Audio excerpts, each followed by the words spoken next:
Hello friends, तुमचं दिशा tasty kitchen मध्ये स्वागत आहे। आज मी तुम्हाला एक साऊथ इंडियन पदार्थ दाखवणार आहे, दाल वडा। त्यासाठी लागणारे साहित्य आहे चण्याची डाळ आणि उडदाची डाळ। ह्या दोन्ही डाळी मी 4-5 तास भिजत घातलेले आहेत। त्याच्यानंतर कांदा, कढीपत्ता जो बारीक तुकडे केलेले आहे, कोथिंबीर, सुकं खोबरं किसलेलं, हळद, धणे पावडर, जिरं, आलं लसूण पेस्ट, लाल तिखट, मीठ आणि तळण्यासाठी तेल। आता आपण सुरुवात करूया। त्याच्या आधी आपण दोन्ही डाळीतले 2-3 चमचे साईडला काढून घेऊया, कारण नंतर जेव्हा आपण याचं वाटण करू त्याच्यानंतर हे त्यात तुकडे टाकायचे आहेत, म्हणजे वड्यामध्ये आपल्याला अख्ख्या डाळी दिसतील।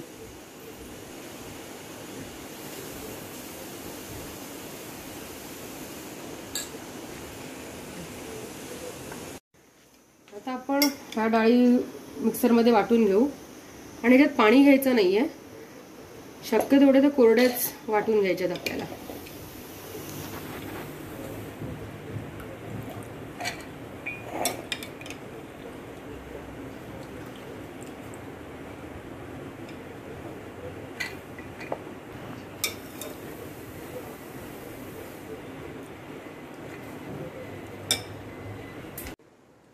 आता आपण ही डाळ मिक्सरमध्ये वाटून घेऊ।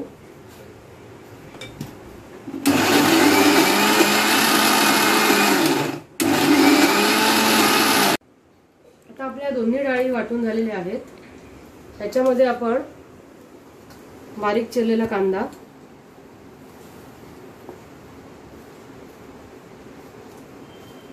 कढीपत्ता, कोथिंबीर, सुकं खोबरं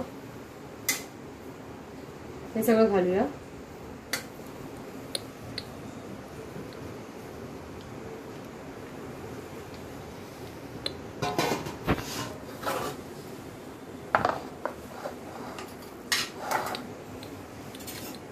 त्यानंतर आलं लसूण पेस्ट,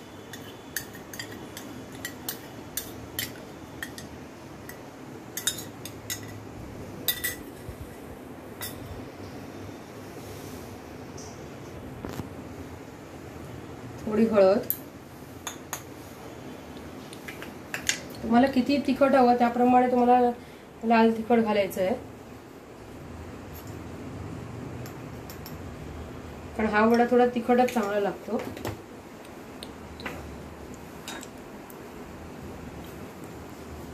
जिरं 2 चमचे,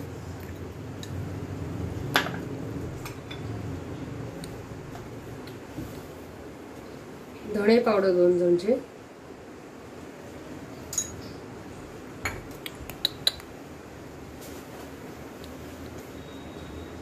चवीप्रमाणे मीठ,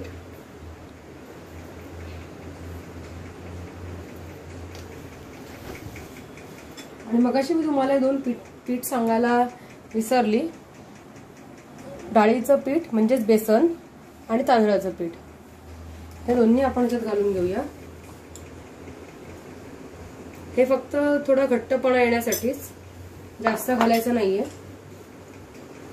आणि तांदळाच्या पिठाने वडे चांगले कुरकुरीत होतात।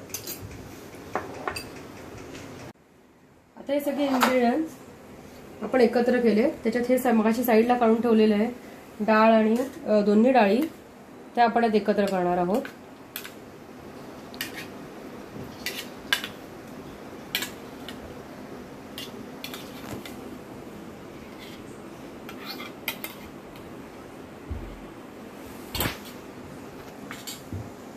आणि हाताने व्यवस्थित मिक्स करून घ्यायचं आहे।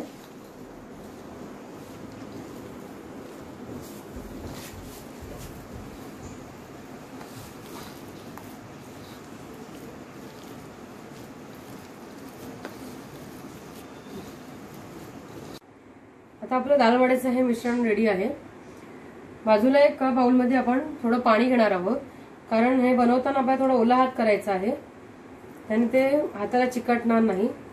वड्याची साईज थोडी मध्यम ठेवून थोडे पातळच वडे करायचे, कारण ते जाड राहिले तर ते मधून कच्चे राहतील, आणि याच्यासाठी तेल पूर्ण तापलेलं असायला पाहिजे।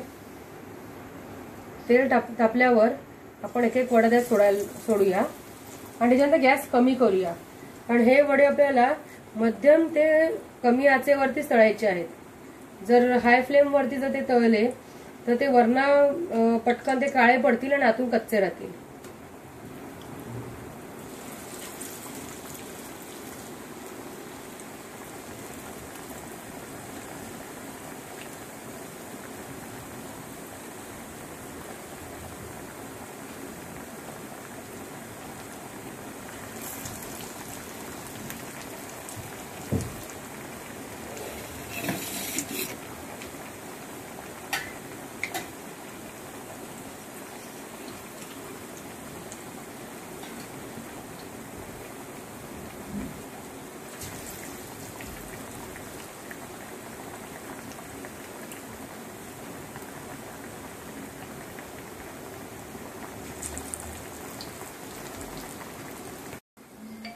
आता हे वडे दोन्ही साईडने आपण व्यवस्थित तळलेले आहेत।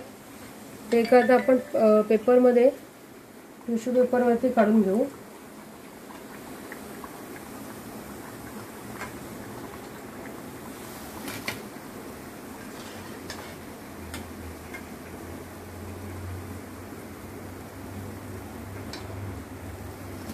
ह्याच पद्धतीने बाकीचे पण आपण तळून घेऊ। आपले दालवडे आता तयार आहेत। हे आपण सॉस बरोबर किंवा हे चटणी बरोबर आपण सर्व करू शकतो। ह्या चटणीची रेसिपी मी माझ्या दिशा टेस्टी किचन ह्या चॅनलवरती अपलोड केलेली आहे। तुम्हाला माझा आजचा व्हिडिओ कसा वाटला तर मला लाईक करा, सबस्क्राईब करा आणि बेल बटनला क्लिक करा। थँक्यू।